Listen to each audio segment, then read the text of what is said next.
আলো নেই, এটা সূর্য থেকে আলো নিয়ে চলে। ঠিক তেমনি ভাবে গোটা পৃথিবীতে যত দায়ীরা আছেন, সূর্য চলে গেছে, সূর্য তো এখন নাই, অর্থাৎ রাসূলুল্লাহ সাল্লাল্লাহু আলাইহি ওয়াসাল্লাম জীবিত নাই, কিন্তু তিনি তার আলোটা চাঁদকে দিয়ে গিয়েছেন। সেই চাঁদগুলো এখন চারিদিকে আলো ছড়িয়ে বেড়াচ্ছে। সেই চাঁদগুলো কারা বলেন তো? ওলামায়ে কেরামরা। আল উলামাউ ওয়ারাসাতুল আম্বিয়া। অন্য নবীদের এরকম চাঁদ ছিল না। অন্য নবীদেরকে আল্লাহ তাআলা হয়তো সূর্য হিসেবে পাঠিয়েছেন, কিন্তু তাদের অধীনস্থ চাঁদ আল্লাহ তাআলা রাখেন নাই, এবং সেই কারণে নবীরা শেষ, তাদের কিছুদিন পরে তাদের আবার নতুন নবী এসেছেন, নতুন নবী নতুন শরিয়া নিয়ে, অথবা ওই নবীর শরিয়াকে মানুষের কাছে প্রচারের জন্য এসেছেন। যেমন বনি ইসরাইলে অনেক নবী এসছে, কিন্তু আল্লাহ সুবহানাহু ওয়া তাআলা রাসূলুল্লাহ সাল্লাল্লাহু আলাইহি ওয়াসাল্লামকে সর্বশেষ নবী হিসেবে পাঠিয়েছেন। তিনি আকাশের সূর্যের মতো করে আলো দিয়ে গেলেন, আর এখন চাঁদগুলো ওই আলো এখন মানুষের কাছে বিতরণ করে বেড়াচ্ছে। কিন্তু আলো পেতে হবে কোত্থেকে? সূর্য থেকে। চাঁদের নিজস্ব কোনো আলো আছে? নাই। অতএব সূর্য থেকে আলো নিতে হবে। ঠিক তেমনি ভাবে এখনকার দাওয়াতি কাজ যারা করেন, তারা আলো নেবে কার কাছ থেকে?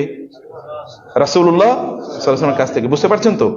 সেইখান থেকে আলো না নিয়ে নিজের মতো করে যদি সে আলো ছড়াতে চায়, তাহলে আলো ছড়াতে পারবে? কি ছড়াবে? অন্ধকার ছাড়া কিছুই ছড়াতে পারবে না।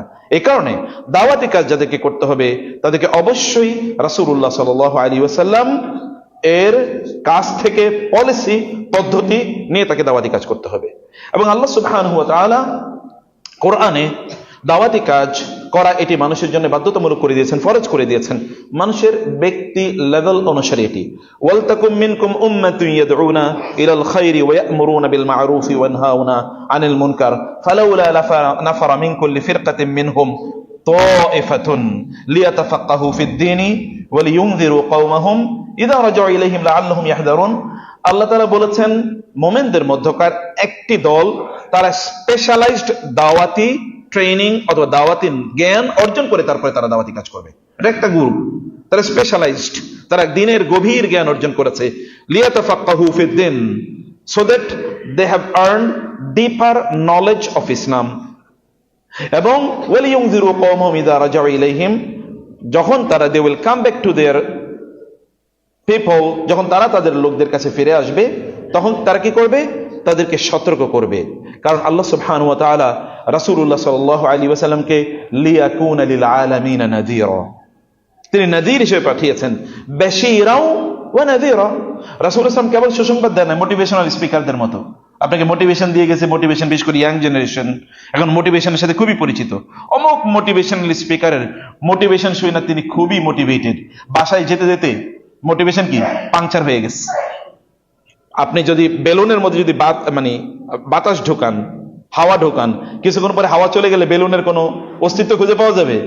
এই তথাকথিত মোটিভেশনাল স্পিকার আর তথাকথিত মোটিভেটেড লোকেরা, এরা ওই রকম, একজনে হাওয়া দেয় আর একজনে হাওয়া চলে যায়। কিন্তু আল্লাহ সুবহানাহু ওয়া তাআলা রাসূলকে কেবল মোটিভেশনাল বা নবী রাসূলদেরকে মোটিভেশনাল হিসেবে পাঠান নাই, তারা কি নাযীর, বরং অনেক বেশি গুরুত্বপূর্ণ হলো নাযীর, সতর্ক করা। লিতুনযিরা মান কানা হাইয়্যা, যেন আপনি সতর্ক করতে পারেন জীবিতদেরকে। ইন্নাকা লা তুসমিউস মাউতা ওয়ালা তুসমিউস সুম্মা দুআ ইযা ওয়াল্লাউ মুদবিরিন ওয়ালা ইয়াসমাউস সুম্মু দুআ ইযা মা ইউনযারুন। আল্লাহ তাআলা বলেছেন, যে সকল লোকেরা বধির এবং যারা অন্ধ, জীবমৃত, জীবিত থেকেও যারা মৃত, এদেরকে আপনি শোনাতে পারবেন না, এরা শুনবে না। অতএব সব দুটো সমন্বয়, একদিকে মোটিভেশন আছে, অন্যদিকে এনজার আছে। এনজার মানে হচ্ছে সতর্ক করা, অ্যাডমনিশন, মানুষকে ভয় দেখানো, যে তোমরা ফাকাইফা তাত্তাকুনা ইন কাফারতুম ইয়াওমান ইয়াজআলুল উইলদানা শিবানিস সামাউ মুনফাতিরুম বিহি কানা ওয়া'দুহু মাফউলা। সেদিন তোর ভয় পেয়ে লাভ নাই, ভয় পেতে হবে এখন। এই ভয় দেখানো, সতর্ক করার কাজও নবী রাসূলরা করেছেন। যাই হোক, আল্লাহ সুবহানাহু ওয়া তাআলা দাওয়াতি কাজ করা আমাদের জন্য লেভেল ওয়াইজ বাধ্যতামূলক করে দিয়েছেন। আপনারা যারা আছেন দিনের গভীর জ্ঞান অর্জন করার সময় পাননি বিভিন্ন কারণে, হয়তো আগে কেউ বুঝায়নি, বলেনি, এত গুরুত্ব আগে বুঝেননি, দাওয়াত এইভাবে আপনাদের কাছে পৌঁছেনি, পিতামাতা সেভাবে সিদ্ধান্ত নিতে পারেনি, সমাজ, কনটেক্সট, সোসাইটি, এগুলো কোনোটাই আপনার ফেভারিট ছিল না। দেয়ার মাইট বি মেনি রিজনস। তো আপনি এখন যতটুকু জ্ঞান অর্জন করেছেন ততটুকুই আপনি মানুষের কাছে পৌঁছান। অনেকে বলেন আমি যেটা করি না সেটা কি আমি মানুষকে বলবো কিনা? হ্যাঁ, বলবেন, যদি আপনার ওটা বলার ক্ষমতা থাকে, সামর্থ্য থাকে, ওই ব্যাপারে আপনার যথাযথ জ্ঞান থাকে। যেমন আপনি বিড়ি খান, একটা এক্সাম্পল বলছি, তো যেই লোক বিড়ি খায় তাকে আপনি নিষেধ করতে পারবেন না। আপনি যদি সে বিড়ি খায়, যেমন আপনার ছেলে বা আপনার মেয়ে বা আপনার সন্তানের মধ্যে কেউ কোন একটা খারাপ কাজ করছে, যে কাজটি আপনিও করেছেন বা করছেন, তো আপনি তাকে বাধা দেবেন না? বাধা না দিলে তো আপনার ডাবল প্রবলেম, দ্বিগুণ গুনাহ, আপনার নিজে করার গুনাহ এবং না বলার গুনাহ। কারণ আল্লাহ তাআলা আমাদের জন্য বাধ্যতামূলক করে দিয়েছেন মানুষকে কি? আদেশ এবং নিষেধ করা। আল আমরু বিল মারুফি ওয়ান নাহয়ু আনিল মুনকার। আল্লাহ তাআলা বলেছেন যে তোমরা কেন মানুষকে, কানু লা ইয়াতানাহাউনা আন মুনকারিন ফাআলু। বনী ইসরাঈলের জন্য আল্লাহ তাআলা কেন গজব নাজিল করেছেন, তার কারণ, 4টা কারণ আল্লাহ উল্লেখ করেছেন। তোমাদের একটা কারণ হচ্ছে তারা যে খারাপ কাজটা করতো ওই কাজ থেকে তারা মানুষকে বাধা দিত না। তারা বলছে আমরা খারাপ করি, ওরাও করুক। বুঝলেন? তাহলে কি ফাতাকুনুনা সাওয়া, তাহলে উইল বি ইকুয়াল। এখন সেও মদ খায়, আপনিও মদ খান, অমুকেও জুয়া খেলে, আপনিও জুয়া খেলেন, ও ঘুষ খায়, আপনিও ঘুষ খান, সেও সুদ দেয়, আপনিও সুদ দেন, তো আপনি মনে করেন ঠিক আছে আমরা একই, তাহলে সমাজ তো পরিবর্তন হবে না। কখন আপনার দাওয়াতের কারণে একটা লোক পরিবর্তন হোক, এতটুকু তো। ইচ্ছা করে আপনি খারাপ কাজটা করছেন, তারপরে আপনি মানুষকে দেখানোর জন্য, ফলাও করে আপনি খুবই ভালো মানুষ দেখানোর জন্য করছেন, আল্লাহ সুবহানাহু ওয়া তাআলা উইল জাজ অ্যাজ পার ইউর ইন্টেনশনস। আল্লাহ তাআলা আপনার নিয়তের উপর ভিত্তি করে আপনাকে কি করবেন? বিচার করবেন। সাহাবায়ে কেরাম রাদিয়াল্লাহু তাআলা আনহুম আজমাইন, তারা যা ইবাদত করতেন আপনারাও তাই একই ইবাদত করেন, তাই না? হতে পারে তাদের সংখ্যা ইবাদত বেশি ছিল, কিন্তু কোয়ালিটি কি ছিল? কোয়ালিটি বেশি ছিল। সাহাবায়ে কেরামের আমলের কোয়ালিটি বেশি ছিল। কোয়ালিটি কিসের উপর তৈরি হয়? কলবের উপর নির্ভর করে কোয়ালিটি তৈরি হয়। কলবের উপর, ইখলাসের উপর, নিয়তের উপর। একই মসজিদে একই কাতারে অনেকে নামাজ পড়ছে, প্রত্যেকের নামাজের সওয়াব কি একরকম নাকি? একই নামাজ, আপনি জুমার নামাজ আদায় করছেন, আপনি জুমার খুতবা শুনছেন, প্রত্যেকে একই লেভেলের জ্ঞান, প্রত্যেকে একই লেভেলে সওয়াব অর্জন করবে না। যেমনি হবে একই ক্লাসে সকল স্টুডেন্ট তো একই টিচারের লেকচারই শুনে, কিন্তু কেউ ফার্স্ট ক্লাস ফার্স্ট হয়, কেউ ফেল করে, করে কিনা? কিন্তু ক্লাসে কিন্তু উভয়ই ছিল। অথবা কেউ 33 পেয়েছে, 33, অথবা এখনকার যুগে ধরেন 40 or 50, একেবারে বেয়ার মিনিমাম লিস্ট নাম্বার, যেটা পেয়ে তিনি একটু পরবর্তী সেমিস্টারে যাওয়ার জন্য কোয়ালিফাই করেছেন। আর একজন 100-র মধ্যে 100 পেয়েছেন। অতএব quality matters and quality differs. এটা আপনার অন্তরটা কিভাবে কথাগুলো শুনছে, ধারণ করছে, তার উপর নির্ভর করে, অথবা আপনি কতটুকু আল্লাহর ভালোবাসা দিয়ে কাজটি করছেন তার উপর নির্ভর করে। প্রিয় ভাইরা, বোনের আমার, আমি মূল আলোচনা থেকে যেন ডেভিয়েট না হই, সেজন্য আবার coming back to the main discussion. সেটা কি? আল্লাহ সুবহানাহু ওয়া তাআলা এর পথে আমাদেরকে দাওয়াতি কাজ করা লাগে।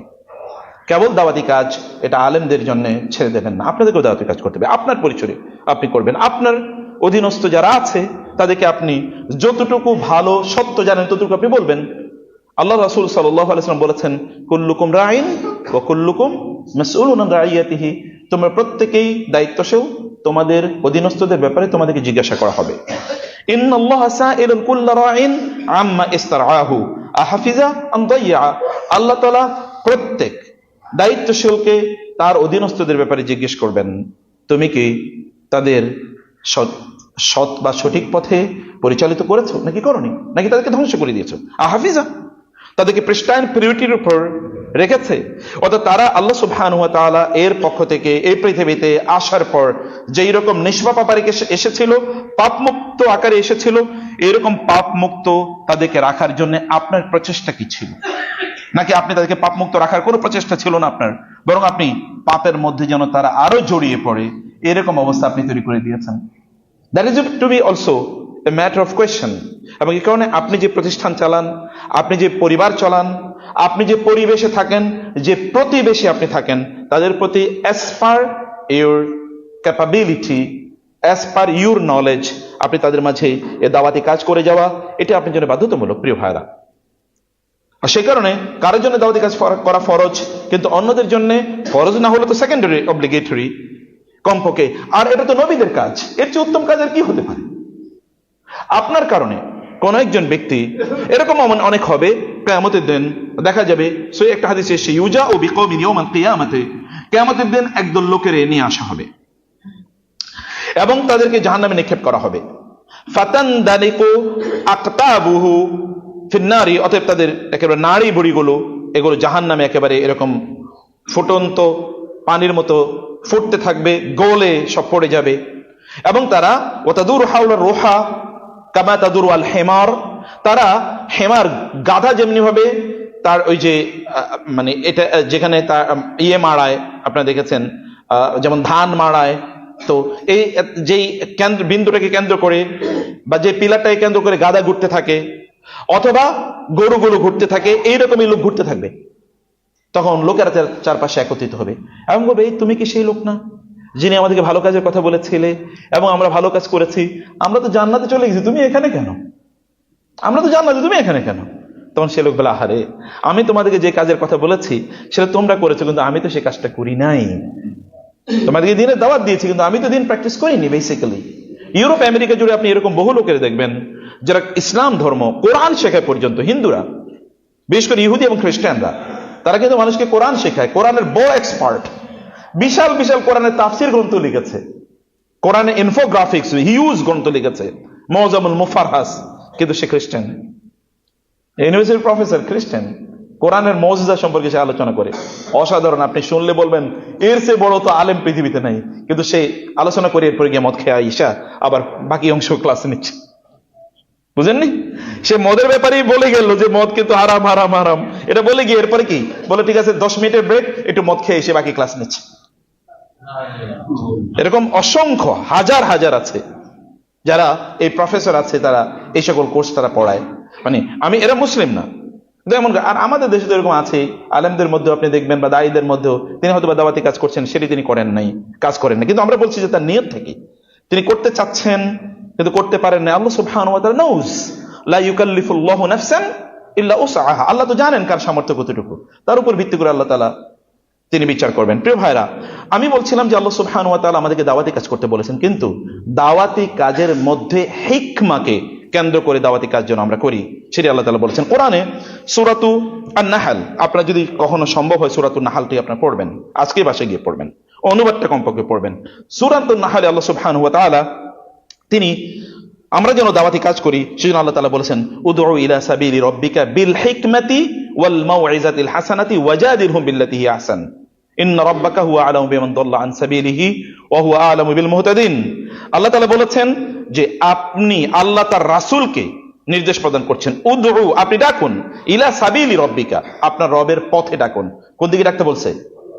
রাস্তার দিকে ডাকতে বলছে। এক নম্বরে বলুন তো, দাওয়াত আপনি কাকে দাওয়াত দেন? আপনার বাসায় আপনার চরম শত্রু যে আপনার পেলে মেরে ফেলবে, এরকম লোকের দাওয়াত দেন নাকি বাসায়? যে ওরে দেখলেই আমার মেজাজটা খারাপ হয়ে যায়, ওরে দেখলে আমার অতীতের কথা মনে পড়ে, কারণ সে আমার অনেক কষ্ট দিছিল, আমার অনেক সম্মানহানি করেছিল, আমার সম্পদ নষ্ট করেছিল ইত্যাদি, আমার ক্ষতি করেছে। এরকম লোকের বাসায় দাওয়াত দিয়ে খাওয়াবেন? কারে খাওয়াবেন বাসায় দাওয়াত দিয়ে? খুব মহব্বতের মানুষের দাওয়াত দিয়ে খাওয়াবেন না? তাহলে দাওয়াত উদউ, তুমি ডাকো। একজন দায়ী এর মধ্যে এইরকম মেন্টালিটি থাকা ইজ ভেরি ইম্পর্টেন্ট, খুবই গুরুত্বপূর্ণ। আপনি যাকে ডাকছেন তার মধ্যে কি, তার প্রতি আপনার কি থাকবে? অনুরাগ থাকবে, ভালোবাসা থাকবে। আপনি এই লোকটাকে কেন দাওয়াত দিচ্ছেন? আপনার দাওয়াতের চেহারার দিকে তাকালে মনে হচ্ছে মারতে এসছেন, শুধু লাঠি একটা দিলেই যথেষ্ট হইতো। অথবা আপনার অবস্থা এরকম যে আগুন জ্বালাইতে এসছেন, শুধু দিয়াশলাইটা দিলেই হয়ে যেত। অথবা যে একটু কেরোসিন বা পেট্রোল যদি আপনার হাতে দিয়ে দেওয়া যেত, পেট্রোলিয়াম এমন কোনো কিছু দিয়ে দিলে আপনি আগুন জ্বালা সব পড়াইয়া দিতেন। এরকম একটা ভাবে তিনি কথাবার্তা বলেন। উনি কি দাওয়াতি কাজ করতেছেন? কাকে দাওয়াত দিচ্ছেন আপনি? যাকে আপনি দাওয়াত দিচ্ছেন তিনি তো আপনার হৃদয়ের উষ্ণতা ফিল করতে হবে, ওয়ার্মথ অফ ইউর হার্ট, আপনার হৃদয়ের উষ্ণতা তিনি ফিল করবেন। আপনি যে তাকে ভালোবাসছেন আপনি তাকে ফিল করবেন। আপনার শব্দ চয়ন, আপনার বডি ল্যাঙ্গুয়েজ, কিভাবে আপনি কথা বলছেন, কিভাবে আপনি তাকাচ্ছেন, চোখগুলো কত বড় করছেন, চেহারাটাকে কত বিকৃত করছেন, অথবা কত সুন্দর করে বলছেন, সেগুলো দেখার বিষয় আছে। হ্যাঁ, রাসূল ইসলাম যখন তিনি কথা বলতেন রাগান্বিত হতেন, ইশতাদ্দা সাউতুহু ইশতাদ্দা গাদাবুহু ওয়া আলা সাউতুহু ওয়া আহমাররা ওয়াজহু, সহিহ বুখারীতে হাদিস এসেছে। রাসূল ইসলাম কথা বললে কখনো কখনো তার আওয়াজটা উঁচু হয়ে যেত, ইয়া আইয়ুহান নাস, হে লোকেরা, তিনি একটু আওয়াজ উঁচু হয়ে যেত, এবং কি ওয়া আহমাররা ওয়াজহু, চেহারা লাল হয়ে যেত। ওয়াশতাদ্দা গাদাবু, মানে তিনি রাগান্বিত হয়ে গেছেন। কাআন্নাহু মুনযিরু জাইশিন, যেন সেনাপতি তার সৈন্যদেরকে বলছে লেফট রাইট লেফট, উচ্চ স্বরে কয়েক কিলোমিটার দূর থেকে শোনা যায় তিনি কুচকাওয়াজ করছেন। এটা সব সময় না, রেয়ারলি, বেয়ারলি এটা তিনি করতেন, খুবই কম, খুবই কম, মাঝে মাঝে এটা তিনি করতেন। যখন মানুষকে দেখতেন একটু ডেভিয়েশন হয়ে যাচ্ছে, অথবা তাদের কাছে মেসেজটা মানে শক্তিশালী ভাবে পৌঁছানো দরকার, সে কারণে তিনি বলতেন। যেমন দাজ্জালের আলোচনা তিনি রাগান্বিত হয়ে বলেছেন, হাযিহি তওবা, হাযিহি তওবা, হাযিহি তওবা, আমি কি তোমাদেরকে বলি নাই দাজ্জাল মদিনায় প্রবেশ করতে পারবে না? এই যে তামিম আদ-দারি ফাতেমা বিনতে কায়েস এর হাদিসে যেই দাজ্জালের কথা আলোচনা এসেছে এবং যেই নগরীতে দাজ্জাল প্রবেশ করতে পারবে না বলেছে, দাজ্জাল বলেছে এটা তওবা, আমি বলেছি এটাই তওবা, এটাই তওবা, এটাই তওবা, বা এটাই তাইবা, এটাই তাইবা, এটাই তাইবা, মানে মদিনা। এরকম কখনো কখনো তিনি রাগান্বিত হয়েছেন। আদারওয়াইজ রাসূলুল্লাহ সাল্লাল্লাহু আলাইহি ওয়াসাল্লামের কথার দিকে তাকান, তিনি কিভাবে বলেছেন। উদউ শব্দ ইজ ভেরি ইম্পর্টেন্ট। আপনাকে দাওয়াত দেওয়ার জন্য আপনাকে এমন একটা সলিড হার্ট নিয়ে দাওয়াত দিতে হবে, প্রশস্ত হৃদয় নিয়ে আপনাকে দাওয়াত দিতে হবে। আল্লাহ তার রাসূলের ব্যাপারে কি বলেছেন?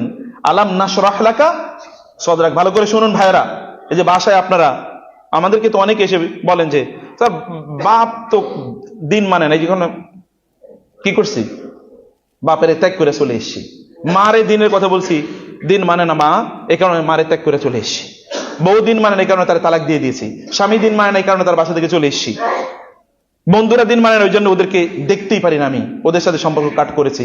স্লো স্লো প্লিজ, আসতে যান, এত তাড়াহুড়া কি? নূহ আলাইহিস সালাম কত বছর দাওয়াত দিয়েছেন? হ্যাঁ, আপনি কি 950 বছর দাওয়াত দিয়েছেন নাকি? রাসূল সাল্লাল্লাহু আলাইহি ওয়াসাল্লাম মক্কায় কত বছর দাওয়াত দিয়েছেন? মক্কায় কত বছর দাওয়াত দিয়েছেন? 13 বছর দাওয়াত দেন নাই? এই আবু লাহাবের কি তিনি একবার দাওয়াত দিয়েছেন? আবু তালেবের কি একবারই দাওয়াত দিয়েছেন তার জীবনে? আপনার কি মনে হয় মক্কায় কতজন লোক ছিল? কতজন লোক ছিল? 10,000, 20,000? তা এতজন লোকের তিনি 13 বছর কি দাওয়াত দিয়েছেন? তার মানে এক একজন লোকের কতবার দাওয়াত দিয়েছেন। এই পৃথিবীর শ্রেষ্ঠতম দাঈ নূহ আলাইহিস সালাতু ওয়াস সালাম, তিনি বলেছেন ইন্নী দাউতু কওমি লাইলান ওয়া নাহারা সিররান ওয়া আলানিয়া ইন্নী আ'লানতু লাহুম ওয়া আসরারতু লাহুম ইসরারা। আমি তাদেরকে বলেছি যে হে লোকেরা, গোপনে বলেছি, কানে কানে গিয়ে, প্রকাশ্যে বলেছি, তাদের মাঠে ঘাটে গিয়ে বলেছি, বাজারে গিয়ে বলেছি, এবং তাদের সভা সেমিনারে গিয়ে বলেছি, তাদের বাজারে শুধু না, তাদের ঘরে গিয়ে একান্তে বলেছি, সকালবেলা বলেছি, রাতে বলেছি, দিনে বলেছি, দুপুরে বলেছি, বিকালে বলেছি, কোনো সময় বাকি নাই। আল্লাহ যেন আমাকে তুমি বলতে না পারো, তুমি বিকালে দাওয়াত দিলে বুঝি ওর দাওয়াত গ্রহণ করতো, তুমি সকালে দাওয়াত দিলে বুঝি এরা দাওয়াত গ্রহণ করতো, তুমি যে রাতে যখন তারা শান্ত, কোনো হাতে কাজ নেই, এখন তারা ব্যস্ত না, ফ্রি, তুমি কেন ব্যস্ততার সময় গিয়ে কথা বলেছো? সে কারণে তারা হয়তো বা শুনে নাই। আমি এই জন্য সকল অপশন চুজ করেছি, প্রত্যেকটা মুহূর্তে আমি চুজ করেছি কোন মুহূর্তে দাওয়াত দিলে ওই এক্সপেরিমেন্টটা মনে হয় ঠিক হয় না, ঠিক আছে এইভাবে যদি দাওয়াত দিই তাহলে বুঝি দাওয়াতটা তারা কবুল করবে, গ্রহণ করবে। এই পৃথিবীর সবচেয়ে বড় দায়ী একজন হচ্ছে নূহ আলাইহিস সালাম। 2 নম্বর দায়ীকে, সবচেয়ে বড় দায়ীর মধ্যে 2 নম্বর হচ্ছেন, মানে 2 নম্বর আমি এই সিরিয়ালে বলি না, ওই সিরিয়ালে আগমনের সিরিয়ালে বলছি। 2 নম্বরে আগমনের সিরিয়ালে মুহাম্মদুর রাসূলুল্লাহ সাল্লাল্লাহু আলাইহি ওয়াসাল্লাম, তার চেয়ে বড় দায়ী তো পৃথিবীতে কেউ নাই। 200 কোটি লোক তারা রাসূলুল্লাহ সাল্লাল্লাহু আলাইহি ওয়াসাল্লামের নামে জীবন দেওয়ার জন্য প্রস্তুত। 200 কোটি লোকে পৃথিবীতে, এটাই খ্রিস্টানদের গণনা অনুসারে, আমাদের গণনা অনুসারে তার চেয়ে বেশি হবে। তারা একটা নাম, সে নাম হচ্ছে কি মুহাম্মাদুর রাসূলুল্লাহ সাল্লাল্লাহু আলাইহি ওয়াসাল্লাম। এই নামের প্রতি তারা বিশ্বাসী। আমিনু বিল্লাহি ওয়া রাসূলিহি ওয়ান নূরিল্লাযী আনসালনা। এই রাসূলের প্রতি ঈমান না আনলে ঈমানই হয় না। আপনি প্রচুর ইবাদত করছেন, রাসূলের প্রতি আপনার ঈমান নাই, এমনকি রাসূলের ঈমানের খুঁটিনাটি জিনিসগুলো যদি আপনি মেনে না নেন, যেমন বাংলাদেশে বলা হয় কাদিয়ানীদেরকে অমুসলিম, কারণ কি? সারা পৃথিবী তাদেরকে অমুসলিম হিসেবে ঘোষণা করেছে। তারা তো রাসূল সাল্লাল্লাহু আলাইহি ওয়াসাল্লামকে রাসূল হিসেবে মেনে নেয়, কিন্তু সর্বশেষ নবী মানে না, বলে যে আরো নবী আসতে পারে, ব্যাস। That is the cutting point. তো প্রিয় ভাইরা, রাসূলুল্লাহ সাল্লাল্লাহু আলাইহি ওয়াসাল্লাম তিনি দাওয়াতি কাজ কেমন করেছেন দেখেন। সে কারণে স্লো, গো স্লো। ওয়া আমুর আহলাকা বিসসালাতি ওয়াসতাবির আলাইহা। আল্লাহ তাআলা নির্দেশ প্রদান করেছেন আমাদেরকে, আপনাদেরকে। ওয়া আমুর আহলাকা, আপনার পরিবারকে আপনি নির্দেশ প্রদান করুন বিসসালাতি, নামাজের জন্য। ওয়াসতাবির আলাইহা, নট ওয়াসবির আলাইহা। ওয়াসতাবির এবং ওয়াসবির মধ্যে পার্থক্য আছে। ওয়াসবির মানে হচ্ছে ধৈর্য ধরুন, আর ওয়াসতাবির মানে হচ্ছে অধ্যবসায়ের সাথে ধৈর্য ধরুন। অধ্যবসায় মানে কি? Persistently, continuously. সর্বসময় সদা সর্বদা এক মুহূর্ত ব্রেক কষা যাবে না। আপনাকে বলে যেতেই হবে, বলুন 10 বার, বলুন 20 বার, 100 বার, 1000 বার বলতে থাকুন। কারণ কু আনফুসাকুম ওয়া আহলিকুম নারা, আপনি তো তাদেরকে জাহান্নাম থেকে বাঁচানোর জন্য কাজ করতে হবে। ইট ইজ ইউর অব্লিগেশন, এটা আপনার দায়িত্ব। আপনাকে এই দায়িত্ব পালন করতে হবে এবং আপনাকে এই দায়িত্ব আপনার পরিবারের জন্য সর্বাগ্রে পালন করতে হবে। বাইরে ধৈর্য ধারণ করছেন, পরিবারে ধৈর্য নাই, মানে কি? আপনি কি জানেন আপনার রাসূল সাল্লাল্লাহু আলাইহি ওয়াসাল্লাম কানা আরহামুন নাস বিইয়ালিহি আরফাকুন নাস বিইয়ালিহি, রাসূল সাল্লাল্লাহু আলাইহি ওয়াসাল্লাম তার পরিবারের প্রতি সবচেয়ে বেশি সজ্জন এবং সদয় ছিলেন। সুবহানাল্লাহ, বাসায় গিয়ে বললেন তার পরিবারের সাথে তার আচরণ ছিল সবার চেয়ে কোমল, সবচেয়ে কোমল। অন্যদের সাথে তার আচরণের কথা তো কোরআনে ব্যাপক পরিমাণে আছে। আর সাহাবায়ে কেরামরা বলছেন এবং তিনি নিজে বলছেন, খায়রুকুম খায়রুকুম লিআহলিহি ওয়া আনা খায়রুকুম লিআহলি, পরিবারের কাছে যারা সেরা তারাই সেরা মানুষ, আমি আমার পরিবারের কাছে সবার চেয়ে সেরা। আপনার পরিবারের ব্যাপারে আপনি বলেন তো, দাবি করে বলতে পারবেন আমার পরিবারের লোকেরা আমার কাছে সবচেয়ে প্রিয়, আমার পরিবারের লোকদেরকে আমি সবার চেয়ে বেশি ভালোবাসি? এটা বলতে পারবেন? বলতে পারবেন না, আমি জানি। কারণ এই ট্রেনিং আমাদের কাছে নাই। আমাদের ট্রেনিং হলো পরিবারের লোকজনের সাথে যত খারাপ আচরণ করা যায়। বাইরে গিয়ে একেবারে ফেরেশতা, কিন্তু বাসার মধ্যে কি ফেরাউন। বাইরে ফেরেশতা, বাসায় ফেরাউন। আছে কিনা এরকম? মোস্ট অফ দ্য পিপল এর ক্যারেক্টার এরকম। আর কেউ যদি একটু দিনদার হয়, আল্লাহ ভালো হয়, তাহলে তো তার দিকে তাকানো যায় না। আমি নামাজ পড়ি আর পরিবারের সবাই মনে করে সব জাহান্নামী, আমি কেবল একমাত্র জান্নাতি। ইয়াং জেনারেশনের মধ্যে এরকম, যারা নতুন একটু দিনই ভালোবাসা তৈরি হয়েছে, I appreciate you, I appreciate your feeling. আপনাদের পরিবারের লোকজনকে দিনের প্রতি নিয়ে আসার জন্য আপনাদের খুব আকাঙ্ক্ষা আছে, আগ্রহ আছে। আমি এটা I love it, appreciate it, এটা খুবই ভালো। কিন্তু ধৈর্য ধরেন প্লিজ। আপনি তো আপনার বাবাকে দাওয়াত দিচ্ছেন, আপনি তো আপনার মাকে দাওয়াত দিচ্ছেন, আপনি আপনার স্ত্রীকে দাওয়াত দিচ্ছেন, আপনার স্বামীকে দাওয়াত দিচ্ছেন, আপনার সন্তানদেরকে দাওয়াত দিচ্ছেন, অন্য কাউকে না। রাসূলুল্লাহ সাল্লাল্লাহু আলাইহি ওয়াসাল্লাম বলেন নাই, মুরু আওলাদাকুম বিসসালাতি ওয়া হুম আবনাউ সাবঈন ওয়া দুরিবুহুম আলাইহা ওয়া হুম আবনাউ 10। তোমাদের সন্তানদেরকে নামাজের আদেশ দাও 7 বছর বয়স থেকে শুরু করো, আর শাসন করো কয় বছর বয়সে গিয়ে? 10 বছর। বাকি 3 বছর কি করবেন? শুধু ঘুমাবো নাকি? কি করবে? শুধু আদেশ, শুধু আদেশ। 3 বছরে কতবার আদেশ দেওয়া হয় চিন্তা করে দেখেন তো। শাসন কিন্তু এর আগে নাই, 10 বছরের শাসন, এর আগে শাসন এই রাসূল সাল্লাল্লাহু আলাইহি ওয়াসাল্লাম বলেছেন। সে কারণে পরিবারের সদস্যদেরকে আরো ভালোবেসে ওরা ফিল করুক আপনার হৃদয়ের উষ্ণতা, তাদেরকে আপনি সেভাবে বলুন। আল্লাহ তাআলা তার রাসূলকে বলেছেন, ইয়া আইয়ুহাল মুদ্দাসসির কুম ফাআনযির ওয়া রাব্বাকা ফাকাব্বির ওয়া সিয়াবাকা ফাতাহির ওয়ার রুজ্জা ফাহজুর ওয়া লা তামনুন তাস্তাকসির ওয়া লা তামনুন তাস্তাকসির ওয়া লিরাব্বিকা ফাসবির। আল্লাহ তাআলা ওয়া আনযির আশীরাতাকাল আকরাবিন। রাসূলুল্লাহ সাল্লাল্লাহু আলাইহি ওয়াসাল্লামকে আল্লাহ তাআলা প্রথমে ইয়া আইয়ুহাল মুযাম্মিলু কুমিল লাইলা ইল্লা ক্বালিলা নিসফাহু আও ইনকুস মিনহু ক্বালিলা আও জিদ আলাইহি ওয়া রাত্তিলিল কুরআনা তারতিলা। আগে আল্লাহ তাআলা তার রাসূলকে বলেছেন আপনি নিজকে আপনি প্রস্তুত করেন। এরপরে 2 নম্বর হচ্ছে কুম ফাআনযির, এবার দাঁড়ান। আগে বলছে কুম আল-লাইলা ইল্লা ক্বালিলা, নামাজ পড়ার জন্য দাঁড়ান। এবার বলছে কি কুম ফাআনযির, পরিবারের সদস্য যারা আছে তাদেরকে আল্লাহর ব্যাপারে সতর্ক করার জন্য এবার দাঁড়ান। 2 বার দাঁড়াবে, 2 বার দাঁড়ান মানে 2 বার উদ্যোগ গ্রহণ করুন। বিছানা থেকে উঠুন, আপনার বিছানায় শুয়ে থাকার কথা না, আপনি এই কাজ করবেন। একবার হচ্ছে নামাজের জন্য আল্লাহর সাথে সম্পর্ক, বিল্ডিং ইউর কানেকশন উইথ আল্লাহ, আর 2 নম্বর হচ্ছে building your connection with your relatives, with your family members. এই আয়াত নাজিল হলে, সূরা নাজিল হলে রাসূল সাল্লাল্লাহু আলাইহি ওয়াসাল্লাম গেলেন, ইয়া ফাতেমা বিনতে মুহাম্মদ, হে আমার মেয়ে ফাতেমা, আই লাভ ইউ, তুমি কি জানো আমি তোমাকে প্রচন্ড ভালোবাসি মা, কিন্তু তোমাকে একটা কথা বলে রাখি, তাহলে আনকিজি নাফসাকি মিনান নার, তোমার নিজের জাহান্নাম থেকে বাঁচাও মা। ফা ইন্নী লা উগনি লাকা মিনাল্লাহি শাইআ, কারণ কিয়ামতের দিন আমি কিচ্ছু করতে পারবো না। ইয়া আব্বাস আম্মা রাসূলিল্লাহ, হে আব্বাস রাসূলের চাচা, আপনি জানেন আমি আপনাকে শ্রদ্ধা করি, ভালোবাসি চাচা, আপনি প্লিজ জাহান্নাম থেকে বাঁচুন, নিজকে রক্ষা করুন, আমি আপনাকে বাঁচাইতে পারবো না কিয়ামতের দিন, এখন আমি যা বলার বলে যাচ্ছি। সফটলি তিনি তাদেরকে বলছেন, হৃদয়কে স্পর্শ করেন কেমনে দেখেন, কিভাবে হৃদয়কে স্পর্শ করেন তিনি তাদেরকে দেখেছেন, তাদেরকে বলেছেন ওয়ালা তামনুন তাস্তাকসির। আল্লাহ বলছেন খবরদার আপনি মনে করবেন না যে আপনি অনেক বলে ফেলছেন, না, আই হ্যাভ সেড এনাফ, তোমাদেরকে বলছি যথেষ্ট বলে। যেমন আপনাদেরকে দেখবেন যে আমরা যেটা কাজ করি সাধারণত অনেক সময় এমন হয়, বাচ্চাদেরকে নামাজের জন্য ডাকছি, এই নামাজে উঠো, নামাজে উঠবি নাকি লাঠি নিয়ে আসবো? প্রথমে কি, এই নামাজে উঠো। 2 নম্বর, নামাজে উঠবি নাকি লাঠি নিয়ে আসবো? কেন ভাই? দিতে ওর বাবা, উঠো না প্লিজ, চলো তোমার সাথে একসাথে মসজিদে যাই, মা চলো একসাথে তাসবিহ করি। আপনার সফট ল্যাঙ্গুয়েজ কোথায় গেল? এটা আপনার পরিবার সবচেয়ে বেশি পাওয়ার অধিকার রাখে। এটা হলো দাওয়াত। শব্দটার মধ্যেই এরকম ভালোবাসা আছে। কারণ আপনি যাকে ঘৃণা করেন তাকে দাওয়াত দেন না বাসায়, যাকে দাওয়াত দেন তার জন্য অনেক আপ্যায়ন করেন। তা আল্লাহ তো সেই একই শব্দ উল্লেখ করেছেন, এটাও তো দাওয়াত, ওটাও দাওয়াত, ওটাও তো দাওয়াত, সেটাও দাওয়াত। আপনি আল্লাহকে যখন বলেন এটাও দাওয়াত, দাওয়াতুল মাজলুম, ওটাও তো দাওয়াত, বা সেটাও দোয়া, একই শব্দ থেকে। আল্লাহকে যখন ডাকেন আপনি, তখন আপনি চিৎকার চেঁচামেচি করে ডাকেন, তুমি যদি আমার এটা না দাও তাহলে খবর আছে আল্লাহ, এটাকে বলেন আপনি? No, you completely submit to আল্লাহ।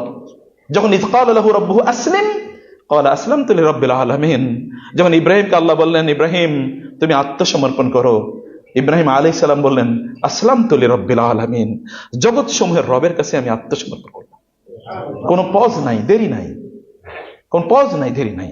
আল্লাহ সুবহানাহু ওয়া তাআলা এর কাছে যখন আপনি প্রার্থনা করেন তখন এরকম বিগলিত অন্তরে আল্লাহর কাছে চাইতে হয়। উদউ রাব্বাকুম তাদাররুআন ওয়া খুফিয়া, আল্লাহকে তোমরা ডাকো গোপনে এবং কান্নাকাটি করে। তোমাদের চোখ থেকে পানি পড়ুক, তোমাদের অন্তরটা প্রকম্পিত হয়ে উঠুক, তোমাদের কণ্ঠস্বর কাঁপতে থাকুক, এভাবে তোমরা তোমার রবের কাছে প্রার্থনা করো। একই শব্দ। ফলে দাওয়াত যখন আপনি দেবেন তখন এটা হচ্ছে আপনার কাজ, শব্দ চয়ন। আর রিফক, রাসূলুল্লাহ সাল্লাল্লাহু আলাইহি ওয়াসাল্লামের রিফকের অবস্থা দেখেন তো, তিনি কেমন? আপনার কথা শুনেন না তাতে আপনি তাকে প্রত্যাখ্যান। ওরে অনেকবার বলছি, আর বলবো না, তোমার বহুতবার বলছি, যাও, ইউ আর লস্ট, তোমার দিকে আর তাকাবো না, তোমার আর দাওয়াতই আমি দেবো না। নো, রাসূলুল্লাহ সাল্লাল্লাহু আলাইহি ওয়াসাল্লাম কেমন করেছেন? এমনকি সাহাবায়ে কেরাম রাদিয়াল্লাহু তাআলা আনহুম আজমাইনদের অবস্থা একবার চিন্তা করে দেখেন তো। সাহাবায়ে কেরাম রাদিয়াল্লাহু তাআলা আনহুম আজমাইন, আপনারা উহুদের যুদ্ধে কি ঘটেছিল এটা আপনি জানেন, সো প্যাথেটিক। রাসূলুল্লাহ সাল্লাল্লাহু আলাইহি ওয়াসাল্লাম নিজেই শহীদ হয়ে যাওয়ার মতো কি ঘটনা ঘটেছে না? ওয়ামা মুহাম্মাদুন ইল্লা রাসূল কদ খালাত মিন ক্বাবলিহির রাসূল আফা ইম্মাতা আও কুতিলান ক্বালাবতুম আলা আকাবিকুম। কি ব্যাপার? মুহাম্মদ সাল্লাল্লাহু আলাইহি ওয়াসাল্লাম তো একজন রাসূলই, তার পূর্বে কি আগে রাসূল যায় নাই? তারা কি মারা যায় নাই? তিনি মরে গেলে কি তোমরা তোমাদের বাপদাদার ধর্মে ফিরে যাবে? আল্লাহ তাআলা বলছেন তিনি যদি মরে যান বা যুদ্ধের ময়দানে শহীদ হন তাহলে কি তোমরা তোমাদের বাপদাদার ধর্মে ফিরে যাবা? তিনি তো ইন্নাকা মাইয়িতুন ওয়া ইন্নাহুম মাইয়িতুন, আপনি তো মারা যাবেন, আপনি কি কিয়ামত পর্যন্ত বেঁচে থাকবেন নাকি? তো রাসূল সাল্লাল্লাহু আলাইহি ওয়াসাল্লাম বেঁচে থাকলেই কেবল তারা দিন প্র্যাকটিস করবে এমন কি? আপনি জানেন ওমর রাদিয়াল্লাহু তাআলা আনহু, রাসূল সাল্লাল্লাহু আলাইহি ওয়াসাল্লাম ইন্তেকাল করেছেন, তারা এভাবে মেনে নিতে পারেন নাই। ওমর রাদিয়াল্লাহু তাআলা আনহু বললেন কেউ যদি বলে মুহাম্মদ সাল্লাল্লাহু আলাইহি ওয়াসাল্লাম মারা গিয়েছেন আমি তাকে এই তলোয়ার দিয়ে হত্যা করব। এরকম একটা অবস্থা। সাহাবায়ে কেরামরা কেমন অ্যাটাচ ছিলেন রাসূল সাল্লাল্লাহু আলাইহি ওয়াসাল্লামের সাথে। সাহাবায়ে কেরাম রাদিয়াল্লাহু তাআলা আনহুম উহুদের যুদ্ধে রাসূল সাল্লাল্লাহু আলাইহি ওয়াসাল্লাম বললেন তোমরা এই পাহাড় থেকে যাবে না। এর মধ্যে 50 জনকে বললেন তোমরা এই পাহাড় থেকে যাবে না, জাবালুর রোমাত, তীরন্দাজদের পাহাড়, তোমরা এখান থেকে সরবে না। এমনকি যুদ্ধের ময়দানে যদি আমরা পরাজিত হই, শকুন চিল যদি আমাদের দেহগুলোকে একেবারে ছিন্ন বিচ্ছিন্ন করেও দেয় তাহলে তোমরা এখান থেকে নড়বে না। কিন্তু যুদ্ধ শেষ হওয়ার আগে সাহাবায়ে কেরামদের মধ্যে ওই যে তীরন্দাজরা তারা এখান থেকে সরে চলে এসছে। এরপরে পেছন থেকে খালিদ ইবনুল ওয়ালিদ রাদিয়াল্লাহু তাআলা, তিনি তখন মুসলমান হন নাই, খালিদ ইবনুল ওয়ালিদের নেতৃত্বে 200 জন অশ্বারোহী অর্থাৎ ঘোড়ার উপর চড়ে যারা যুদ্ধ করেন এরকম মুসলমানদেরকে পেছন থেকে আক্রমণ করেছে। আবু সুফিয়ান রাদিয়াল্লাহু তাআলা তিনি পরে ইসলাম গ্রহণ করেছেন, সামনে থেকে তার বাহিনী আক্রমণ করেছে, মধ্যখানে মুসলমানরা স্যান্ডউইচের মতো হয়ে গেছে মধ্যখানে। এর মধ্যে 70 জন শহীদ হয়ে গেছেন রাসূল সাল্লাল্লাহু আলাইহি ওয়াসাল্লামের চাচা সাইয়্যিদুশ শুহাদা হামজা রাদিয়াল্লাহু তাআলা সহ অন্যদের তাদের চেহারা শরীরকে কিভাবে ছিন্ন বিচ্ছিন্ন করেছিল লোকেরা, এটা আপনি জানেন। রাসূলুল্লাহ সাল্লাল্লাহু আলাইহি ওয়াসাল্লাম শহীদ হয়ে গিয়েছেন এরকম সংবাদ কিন্তু চারিদিকে ছড়িয়ে পড়েছিল। রাসূলুল্লাহ সাল্লাল্লাহু আলাইহি ওয়াসাল্লাম যুদ্ধ শেষ, লম্বা স্টোরি আমি বলছি না, তিনি ফিরে আসলেন মদিনায়। মানুষ হিসেবে তার অন্তরে তো একটু কষ্ট থাকারই কথা ছিল, কিন্তু আল্লাহ সুবহানাহু ওয়া তাআলা কোরআন আয়াত নাযিল করে দিয়েছেন। সূরা আলে ইমরান পড়বেন বাসায় গিয়ে। আপনি কোরআন পড়বেন না তাহলে কি পড়বেন কি? কোরআন তো আপনাদের আল্লাহর পক্ষ থেকে দেয়া শ্রেষ্ঠতম নিয়ামতের উপর কোনো নিয়ামত নাই। তাবারাকাল্লাযী নাযালাল ফুরকান আলা আবদিহি লিয়াকুনা লিল আলামিন নাযীরা। আলহামদুলিল্লাহিল্লাযী আনজালা আলা আবদিহিল কিতাবা ওয়া লাম ইয়াজআল লাহু ইওয়াজা। কোরআন পড়েন প্লিজ, কোরআন ছাড়া কোনো উপায় নাই। ওয়াকাল রাসূলু ইয়া রাব্বি ইন্না কওমি ইত্তাখাযু হাযাল কুরআনা মাহজুরা। কিয়ামতের দিন রাসূল সাল্লাল্লাহু আলাইহি ওয়াসাল্লাম বলবেন আল্লাহ আমার জাতি কোরআন ছেড়ে দিয়েছিল, কোরআন ছেড়ে যাইতেছেন কোথায়? কোরআনকে আল্লাহ সুবহানাহু ওয়া তাআলা আমাদের জন্য নাজিল করেছেন যেন আমরা অন্ধকার থেকে আলোর পথে চলে আসতে পারি। আমি কোরআনের উপরই আপনাদেরকে এবং রাসূল সাল্লাল্লাহু আলাইহি ওয়াসাল্লামের সিরা সুন্নাহ থেকে নিয়ে আপনাদেরকে যেটা বলতে চাই প্রিয় ভাইরা, তাহলে আপনাদেরকে বোনেরা আমার, রাসূলুল্লাহ সাল্লাল্লাহু আলাইহি ওয়াসাল্লাম এখান থেকে গেলেন, যাওয়ার পরে আল্লাহ তাআলা নাজিল করে দিলেন ফাবিমা রাহমাতিন মিনাল্লাহি লিনতা লাহুম, আপনি ওদের সাথে কোমল আচরণ করবেন। কাদের সাথে? ওই যে ওইখান থেকে তাদেরকে সরতে নিষেধ করা হয়েছে এবং অন্যরা গনিমতের মাল নিয়ে ব্যস্ত থাকবে না, এটাই তাদের প্রতি নির্দেশ। কিন্তু তারা একদল গনিমতের মাল কালেকশন নিয়ে ব্যস্ত, আরেকদল ওইখান থেকে সরে গিয়েছে। মধ্যখানে রাসূল সাল্লাল্লাহু আলাইহি ওয়াসাল্লাম নিহত হয়ে যান এবং তার দাঁত শহীদ হয়ে গেছে, আপনি জানেন এটা। এইরকম একটা অবস্থায় আল্লাহ তাআলা নাজিল করে দিলেন খবরদার, এদের সাথে কোনো কঠিন আচরণ করা যাবে না। ওয়ালাউ কুনতা ফাজ্জান গালিজাল কলবি লানফাদ্দু মিন হাওলিক, আপনি যদি কর্কশ ভাষী হয়ে বলেন এই তোমাদেরকে বলেছিলাম এখান থেকে কেন চললা, যদি বলো তোমাদের কারণে এরকম ঘটনা ঘটেছে, এরকম যদি ব্লেম গেম এদিকে যান, লানফাদ্দু মিন হাওলিক, সব চলে যাবে আপনার কাছ থেকে, সবাই চলে যাবে। ভাই কুল ডাউন প্লিজ। রাসূলুল্লাহ সাল্লাল্লাহু আলাইহি ওয়াসাল্লামের কাছে ইহুদিরা এসে বললেন আসসালামু আলাইক, আপনার ধ্বংস হোক। রাসূলুল্লাহ বললেন কেবল ওয়া আলাইক। আয়েশা রাদিয়াল্লাহু আনহা শুনে বললেন ওয়া আলাইকুমুস সালাম ওয়া লানাতুল্লাহি ওয়া গাদাবুল্লাহ, তোমার উপর আল্লাহর লানত পড়ুক। তোমরা রাসূলকে এসে বলো আপনার ধ্বংস হোক। রাসূল বললেন ইয়া আয়েশা মাহকিলি আমহিলি, আয়েশা তামেন প্লিজ, ইরফিকি, একটু কোমল আচরণ করেন, একটু হৃদয় শান্ত হন। আয়েশা দর বলেন ইয়া রাসূল আপনি কি শুনেন না ওরা কি বলেছেন? তিনি বলেন আয়েশা আপনি কি শুনেছেন আমি কি বলেছি? আমিও তো শুধু বলছি ওয়া আলাইকুম, তোমরা যা বলছো তোমাদেরও তাই হোক, আমি তো আর কিচ্ছু বলি নাই। কিন্তু আয়েশা মনে রাখবেন ইন্নাল্লাহা রাফিকুন ইউহিব্বুর রিফকা, হে আয়েশা আল্লাহ তিনি খুবই কোমল ভাষী, যারা কোমল ভাষী আল্লাহ তাআলা তাদেরকে ভালোবাসেন। আপনার পরিবারে এই দাওয়াতি কাজ করে আপনি এইরকম ভালোবাসার পাত্র হয়ে যেতে পারেন, আল্লাহর মাহবুব হয়ে যেতে পারেন। ভাইরা পরিবারে দাওয়াত তো আপনার, বাইরের কথা আমি পরে বলছি, দাওয়াত আপনি যখন দেবেন এইভাবে এরকম করে আপনি দাওয়াত দেন। আমাকে একবার এসে বললো যে এরকম স্ত্রীকে দাওয়াত দেয়, মানে তার স্ত্রী ওইরকম দাওয়াত শোনে না, কথাবার্তা শোনে না। ঠিক আছে, আপনি তাকে দাওয়াত দিয়ে যান, সুন্দর আচরণ করেন। 6 মাস পরে দেখা গেল যে তিনি তাহাজ্জুদের নামাজে দাঁড়িয়েছেন, তার স্ত্রী হিজাব পড়েছে, তার পাশে এসে তাহাজ্জুদের নামাজে দাঁড়িয়ে গেছেন। পরিবর্তন করে দেওয়ার মালিককে বলেন আল্লাহ সুবহানাহু ওয়া তাআলা। কখন যে তিনি অন্তরকে পরিবর্তন করে দেবেন সেটা কেবল তিনি জানেন। বিয়াদিকাল খায়র, আল্লাহর হাতে কেবলমাত্র কল্যাণ। তিনি কাকে কখন দৌলত প্রদান করবেন, কাকে হেদায়েত প্রদান করবেন। ইন্নাকা লা তাহদি মান আহবাবতা ওয়ালাকিন্নাল্লাহ ইয়াহদি মান ইয়াশা। আপনি কাউকে ইচ্ছা করলে হেদায়েত দিতে পারবেন না, হেদায়েত দেওয়ার মালিক কে? আল্লাহ তাআলা। আপনি তো হেদায়েত দেবেন না। প্রিয় ভাইরা আল্লাহ কি বলেছেন? উদউ ইলা সাবিলি রাব্বিকা, আল্লাহর পথে ডাকতে বলেছেন। আপনি আল্লাহর পথে ডাকবেন, পথে উঠিয়ে দেয় কেবলমাত্র আপনার কাজ। আচ্ছা আমরা মানুষের কোথায় ডাকি? আপনার বাসায় যখন আপনি ডাকবেন তখন বলবেন নাকি ভাই আপনি যে সাভারের রাস্তাটায় আইসেন, এরপর রাস্তায় এসে ঘুরতে থাকবে, কতক্ষণ ঘুরে ক্লান্ত হয়ে এরপরে বাসায় চলে যাবে। বাট এরকম আপনি কি করবেন? আপনি তাকে বাসার ঠিকানা দেবেন, ভাই এটা হচ্ছে আমার বাসা। তো আপনি তো বাসায় ডাকেন, আপনি তো রাস্তায় ডাকেন না মানুষের। রাস্তায় তো আর মেহমানকে ডাকা হয় না, কিন্তু আল্লাহ বলছেন উদউ ইলা সাবিলি রাব্বিকা, আল্লাহর পথে রাস্তায় ডাকো। তার মানে হচ্ছে আপনার কাজ হচ্ছে কেবল রাস্তায় উঠিয়ে দেয়া, বাকিটা কাজ কার? আল্লাহর কাজ। তিনি তারপর ওই রাস্তা থেকে তাকে জান্নাত পর্যন্ত নিয়ে যাবেন। আপনি কেবল রাস্তায় উঠিয়ে দেন। ভাই বোন, আপনি কেবল রাস্তায় উঠিয়ে দেওয়ার জন্য কাজটি আপনি করুন, কিন্তু কারোর প্রতি বিদ্বেষ পোষণ করবেন না, হিংসা পোষণ করবেন না, কারোর প্রতি রাগ ক্ষোভ ক্রোধ ইত্যাদি পোষণ করবেন না। আপনার নবী, আমি জানি নবীর এক্সাম্পল, আপনি বলবেন তিনি আল্লাহর নবী আর আমরা কে? আল্লাহ তো তার রাসূলকে আমাদের জন্য আদর্শ হিসেবে পাঠিয়েছেন, তাই না? রাসূলকে আমাদের জন্য আদর্শ হিসেবে পাঠিয়েছেন না? লাকাদ কানা লাকুম ফি রাসূলিল্লাহি উসওয়াতুন হাসানাহ ইন কুনতুম তুহিব্বুনাল্লাহা ফাত্তাবিউনি, তোমরা আমাকে অনুসরণ করো। আল্লাহকে ভালোবাসার মানে হচ্ছে রাসূলকে অনুসরণ করা।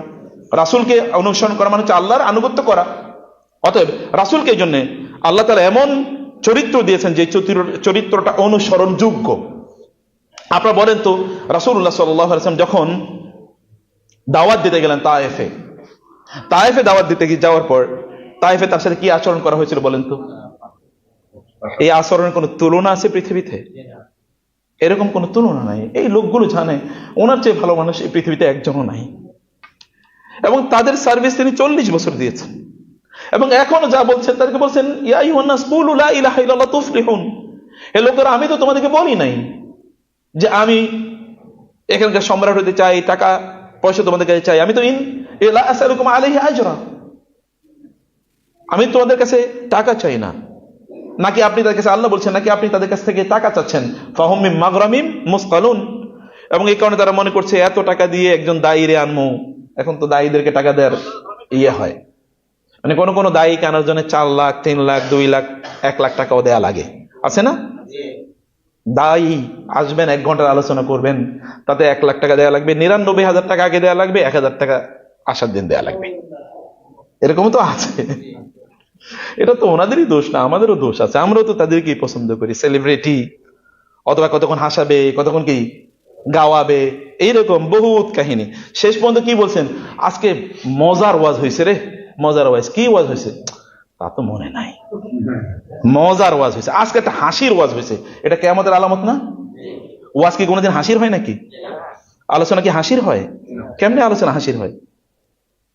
আজকে খুব হাসাহাসি হয়েছে। হাসাহাসি করার জন্য জোকার এখন হলো দায়ী, জোকার দায়ী। এটা একটা কিয়ামতের আলামত। এবং যেমন শ্রোতা তেমনই কি বক্তা, আমাদের রুচি যেমন আমাদের আলোচকও তেমন। রাসূলুল্লাহ সাল্লাল্লাহু আলাইহি সাল্লাম এর চেয়ে ভালো মানুষ এই পৃথিবীতে একজন আল্লাহ তৈরি করেন নাই। এর চেয়ে